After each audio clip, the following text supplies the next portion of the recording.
Hello મિત્રો, કેમ છો? જય શ્રી કૃષ્ણ.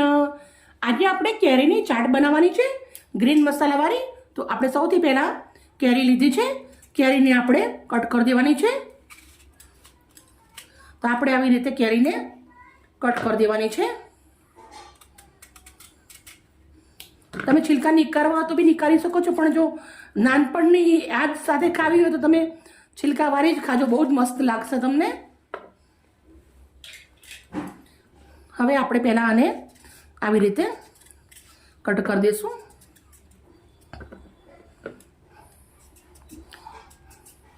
મિત્રો, મમ્મીના એમના ઘરે અમારા આંબા ઘણા, એટલે અમે વેકેશનમાં બધા ભેગા થઈએ એટલે બહુ બધું આવી રીતના બનાવીને ખાતા હોઈએ છીએ. હવે આપણે એક ડિઝાઇન કરવા માટે પતલી ચિપ્સ કરી અને આવી રીતે કટ મારું છું.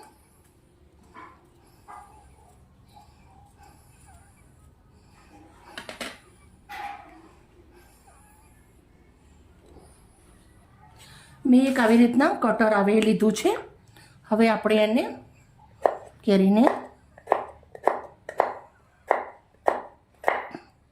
આવી રીતે કટ કરી દેવાની છે. બહુ જ મસ્ત ડિઝાઇન પડે છે, મજા આવે ખાવાની.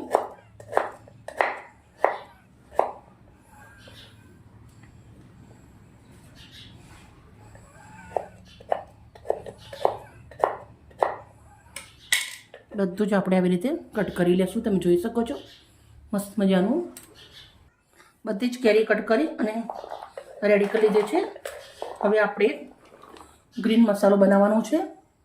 સૌથી પહેલાં મિક્સરનો જાર લીધો છે. 1 ચમચી જીરું નાખું છું, પછી સિંધા મીઠું નાખું છું, ટુકડો લીલા મરચાં સમારી દેવાના છે. અંદર મરચાં બહુ તીખા નથી, મોરા જ છે, તો આપણે મરચાં સમારી દઈશું.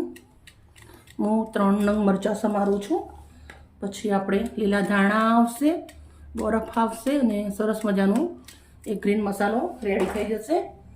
તો હવે આપણે લીલા ધાણા નાખી દેવાના છે, સમારેલા, ધોયેલા સરસ. બરફનો ટુકડા 2 નાખું છું. હવે આપણે આને પીસી અને ગ્રીન મસાલો રેડી કરી દઈશું.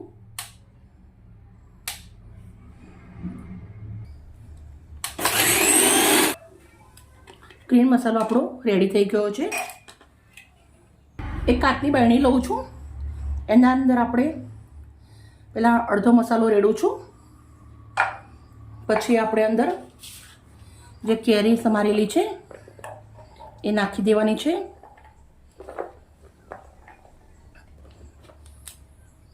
હવે આપણે કેરી નાખ્યા પછી જે મસાલો બચ્યો છે એ પણ અંદર નાખી દેવાનો છે.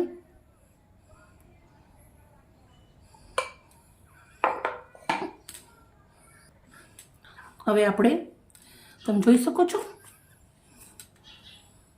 મસ્ત થઈ ગયું છે.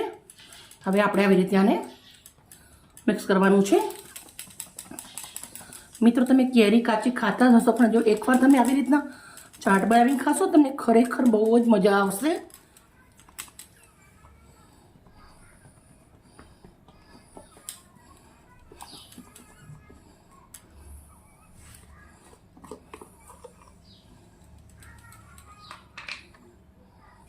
હવે જે મેં કેરી આવી રીતના સમારી રીતે સ્ટીકના અંદર લગાવી છે, તો આપણે એને સાઈડમાં રાખી દઈશું આવી રીતે.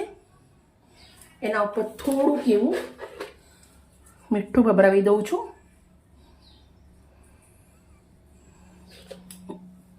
થોડુંક એવું લાલ મરચું. દેખાવામાં બહુ જ સરસ દેખાય, ખાવામાં મજા પડી જાય. મિત્રો, આજની વિડીયો સારી લાગી હોય તો પ્લીઝ એક લાઈક કરજો અને ગરમીના મોસમના અંદર જરૂરથી બનાવીને ખાજો. એકદમ ટેસ્ટી છે, ચટપટું છે અને આ ખાવાથી તમને ક્યારેય લૂ નહીં લાગે અને મોઢાનો સ્વાદ ક્યારેય ખરાબ થઈ જાય તો તમે આ બનાવીને ખાશો તો તમને બહુ જ સરસ લાગશે. બાય મિત્રો, કાલે આવી નવી રેસીપી સાથે.